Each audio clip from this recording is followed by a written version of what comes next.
इझवा जनजाति थी जो SC ST में आते हैं, इझवा जनजाति। अब एक मंदिर था, मंदिर के सामने क्या थी? सड़क थी। तो इझवा जनजाति के लोगों को, यहाँ के लोग जो ऊंचे जात वाले थे, वो कहते थे कि तुम इस सामने से नहीं जा सकते, यहां से तुम प्रवेश नहीं कर सकते। दूसरा रास्ता बहुत लंबा दूरी तय करके था, 5-6 किलोमीटर। अब अगर किसी का घर यहाँ है और उसको यहाँ जाना है तो वो मंदिर के रास्ते से नहीं जा सकता है, लौट के जाएगा पूरा गांव हेल के बाहर यहाँ पर, अब फिर आना है तो इस तरह से हेल के आए। बताइए ये गलत बात था कि नहीं? अरे यार, वो छोटा जात बड़ा जात क्या होता? छोटा जात वाला तो बड़ा जात वाले को छू लेता है तो कहते हैं अशुद्ध हो गया, ज्यादा वोल्टेज छोटके में है कि नहीं है? आप बताइए, छोटा जात वाला बड़े जात को छूता है तो क्या कहते हैं? हम अशुद्ध हो गए। तो तुम्हारे में वोल्टेज है तो तुम बड़ा जात वाला छोटा को छू के शुद्ध करके दिखाओ। नहीं समझे? ज्यादा वोल्टेज किसमें?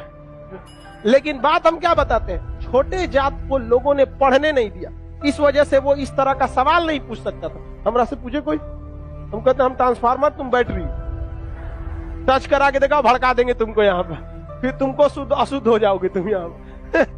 तो ये लोग बहुत गलत किए, ये गलत बात है यार। आज के वक्त में तो एटलीस्ट ये सोच नहीं होनी चाहिए। क्या छोटा बड़ा जात करते, मतलब क्या ही बताया जाए इनको?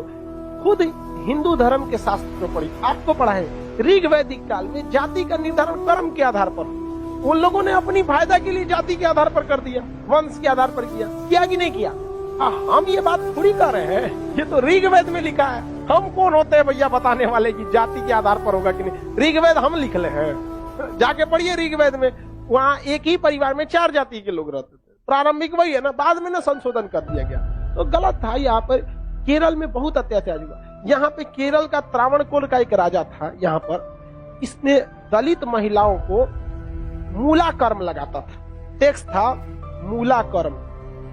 मूला कर्म एक टैक्स था जिसमें दलित लड़कियों और महिलाओं को अपना स्तन नहीं ढकना था, खुला रखना था। अगर वो स्तन ढकती है तो उसे टैक्स देना पड़ेगा ऊंचे जात वालों को, क्योंकि ऊंचे जात वाले को नीचे जात वालों से अलग करने के लिए ये तरीका लाया गया।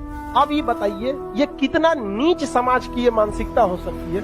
ये आप कह सकते हैं कि जिस भारत में नारियों की पूजा होती है, उस भारत में ये मूला कर्म स्तन ढकने के लिए, और वो भी इस नाते कि तुम दलित हो, कितना गलत है। और इसको देखिए, इस पे कोई बहुत बड़ा बवाल आज तक हुआ है नहीं, लेकिन एक मूवी अगर आ जाएगी पद्मावती, या एक बाजीराव मस्तानी, एक कोई मूवी आ जाएगी, या कोई किसी कंपनी का प्रचार आ जाएगा। अभी एक किसी कंपनी का कोई प्रचार आया था दीपावली को, उसके लिए बवाल हो गया। कभी इसके लिए बवाल हुआ है?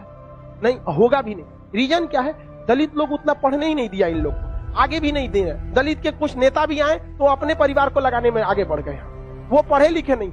यहाँ एक मूवी के लिए बवाल हो सकता है, जिस हम पर्सनली हम बताते ना, बवाल की वजह से हम बाजीराव मस्तानी मूवी देखे, हमें ऐसा नहीं लगा कि उसमें क्या था। भले काटने के बाद वो था कि क्या था हमको ये नहीं पता, लेकिन ऐसा उसमें मूवी में कुछ गलत दिखाया गया है। उसमें तो और बहादुरी दिखाया गया कि महिलाओं ने, कि देखो भाई मरने के बाद भी हमने क्या किया है, जौहर, जो गलत था। अलाउद्दीन खिलजी, इससे नुकसान किसको था? इससे अलाउद्दीन खिलजी का वह चेहरा जो सबको नहीं पता था वो भी देख लिया लोगों ने, लेकिन उसके लिए विरोध हो सकता है। लेकिन इतना गलत चीज के लिए कभी आपने विरोध देखा?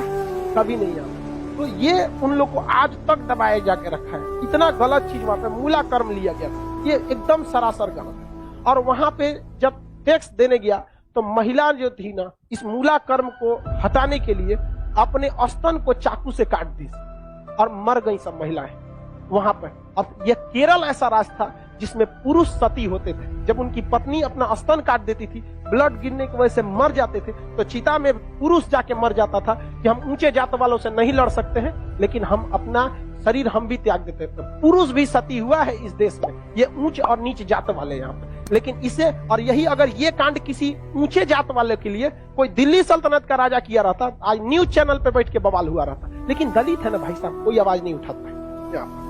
इसलिए आप एजुकेशन रहिए, आप ऊंचे जात के हैं या नीचे जात के हैं, पढ़े लिखे नहीं रहेंगे ना तो लोग कचल के चले जाएंगे। और आप पढ़े लिखे रहेंगे तो अंबेडकर साहब का वो कथन याद रखिएगा, शिक्षा उस शेरनी का दूध है जिसने पिया है वो दहाड़ा है। तो आपको हर हाल में शिक्षा लेना है। वरना आपको लोग कुचल के चले जाएंगे। अंग्रेज तो छोड़िए, ये भारतीयों ने ये सा कुकर्म किया है। आप जलियांवाला बाग और इसमें देखेंगे तो ज्यादा खून खौलेगा आपको मूला कर्म में, जो भारतीयों ने किया यहाँ पे। और दिल को तकलीफ तो अपने पहुंचाते हैं, गैरों को पता क्या है कि दिल दुखता किससे।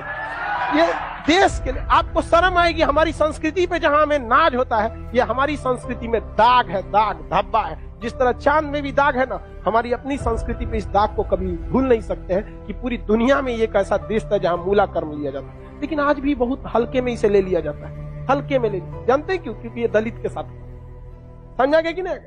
बहुत ऐसा होता है। कितना आदमी बताएगा?